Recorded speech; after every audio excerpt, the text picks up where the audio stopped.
Bayan ng Irusin, Sorsogon, isa sa mga benepisyaryo ng SAAD program ng BFAR Provincial Office.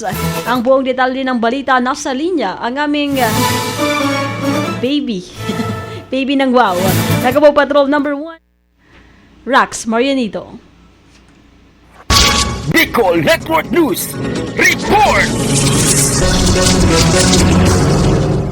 Napabilang ang bayan ng Irusin sa 5 munisipalidad sa Sorsogon na naging benepisyaryo ng SAAD program ng BFAR Provincial Fisheries Office ng Sorsogon. Isa sa mga pinili ng mga organisasyon sa nasabing bayan ang aquaculture o pagbuo ng palaisdaan bilang pangunahing kabuhayan kung saan nag-aalaga sila ng mga tilapia upang gawing tilanggit o kaya naman ay ipagbibili. Kaugnay nito, bilang suporta sa kanilang pangkabuhayan, sila ay binigyan ng BFAR Sorsogon Provincial Office ng mga kagamitan katulad na lamang ng net, feeds at fingerlings upang magtuloy-tuloy ang kanilang operasyon. Bukod pa rito, tinutulungan rin sila ng nasabing opisina upang maging matatag ang kanilang asosasyon at pati na rin kung paano pangalaguin ang kanilang kinikita. Sa kabilang dako, mayroon namang paparating na bagong programang opisina ng BFAR Sorsogon para sa mga limitadong bilang ng mga mangingisda sa mga lokal na pamahalaan, ngunit kinakailangan pa ng pinal na desisyon mula sa Central Office. Kasama mo sa Bicol Network News, ito si Megawa Patrol numero 1, Raxlove A. Marianito, tatak tunay na serbisyo.